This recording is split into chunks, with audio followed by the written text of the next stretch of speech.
Pardon the interruption, but I'm Mike Wilbon. Tony, the so-called experts, said Nebraska had a 98% chance of winning. But my Wildcats came back, pulled it out. And Tony Kornheiser, that's nice. How the Bears do? Did I say anything about the Bears? So when you say a 98% chance of winning, you're talking about in the fourth quarter when Northwestern is down by 14. 11 or 10 or whatever. No, 14. 98.3. And then they kept it up there, Tony. It kept going down as we kept matriculating the ball. You saw that. I did. Ball at the one after a punt, 99 yards to go to tie the game. Nice job. Can I ask you a question? What's that? How the Bears? I don't know. Welcome to PTI, boys and girls. In today's episode, the Chargers charge, the Bears blow it, dog. And college football just got a lot messier. But we begin today with the best game of the year so far, the Sunday night thriller between Kansas City and New England. You had the sense that you were watching likely the greatest quarterback of all time, Tom Brady, recognizing likely the greatest young quarterback in the game, Pat Mahomes. New England won on a walk-off field goal after 83 points were scored. Wilbon, did the win convince you that the Patriots are better than the Chiefs? I was already convinced. I don't know why people needed convincing. The result confirms it, if you want to say that. I didn't need convincing. I mean, Tom Brady did what he does. He's going to find Gronkowski at some point. You don't think he's going to go 4 yards, his personal best, to score with his own feet for a touchdown. I mean, so you don't see that coming.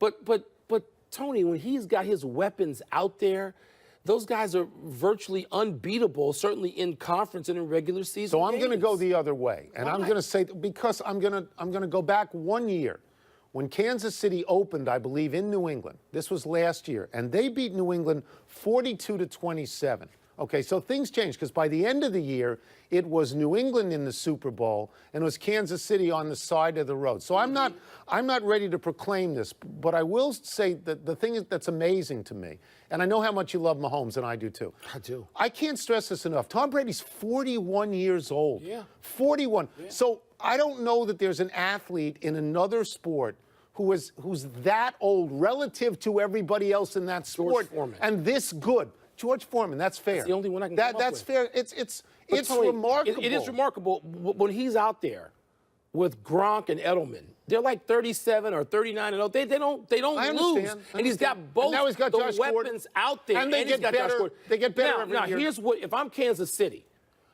you got to make sure you don't have a letdown emotionally after playing the Patriots. You get back on a roll. You can still get home field advantage in the playoffs.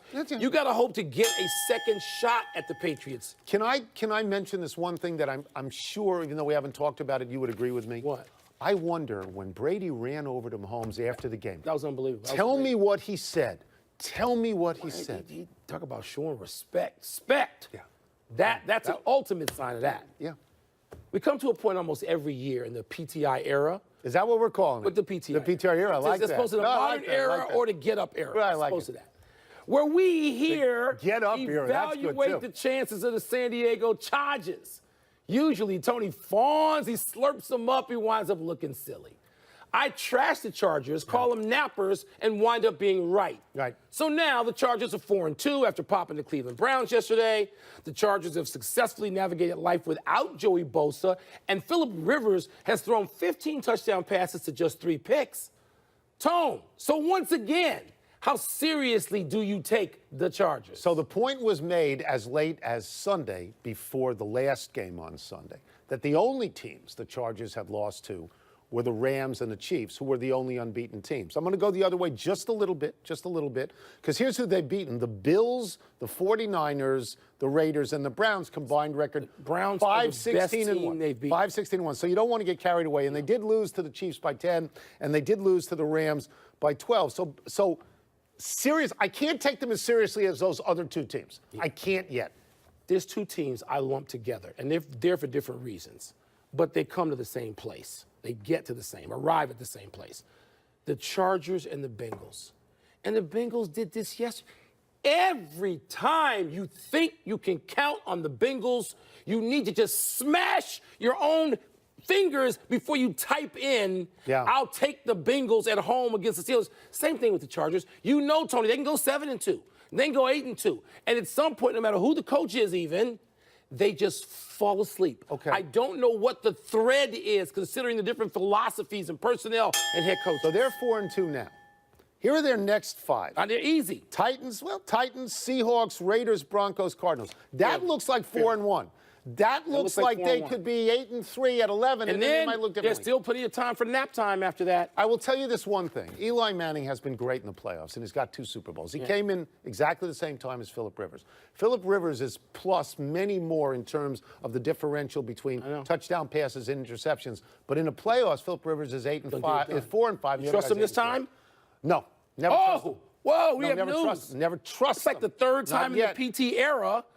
PTI era where you have done this. As they say with nuclear weaponry, trust and verify. The most surprising result of all yesterday was Dallas pounding Jacksonville 40-7. And the most chaotic period yesterday was that overtime between Chicago and Miami, when Miami lost a fumble at the Chicago goal line, but then rode Brock Osweiler to a win.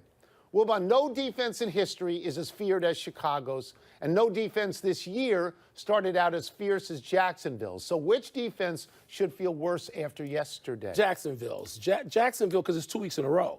They got blitzed by Kansas City, and so they had this one, a shocker, by Dallas, 24-0 at one point. The Bears wilted in the heat of Florida after having snow in Chicago on Friday. I know this because I was in Chicago. Snow. This happens. We always lose in Miami. Super Bowls, 85 with Buddy Ryan's defense. Miami's not kind to us. But that's not the Bears' problem. The Bears' problem is your head coach. Because once again, he wasn't up to the moment. He's supposed to be an innovator. He is. He designs beautiful offense, and you have to say that on his behalf. And then he gets to the last few minutes of a game in Green Bay and Miami, the 2 places that count, and he shrinks. He shrinks. His quarterback didn't. His quarterback, Mitch Trubisky, has been great back-to-back. Whoa, you're off Mitch Trubisky. He threw a soul-crushing pitch. You're off Mitch Trubisky. 11-point swing. And you're off Ryan Pace. The head coach cannot go off tackle on 2nd and 4 and 3rd and 4. Manageable downs. You got a hot quarterback who's 9 and 12 on 3rd down. Find a safe pass. This is what you allegedly do. And then he got there and he bristled at the media. Don't blame the media, pal. Do your job. Is there anybody else you want to attack in this segment? Jalen Ramsey. Go ahead. What a dog he was. He goes and he rips people in national magazines. He rips every quarterback. And when time comes for him to be accountable and be a pro, hey, Jalen Ramsey, if you're scared, get a dog. That was an awful performance by him. I don't know. No comment. Please, shut up. Here you go. Right to the bell. The whole thing. That's a great... You got anything? No, nothing. Roll right through. No, go ahead. Huh? Your lead. Go. Knock yourself out. Jalen Ramsey. What a fraud he is. Okay.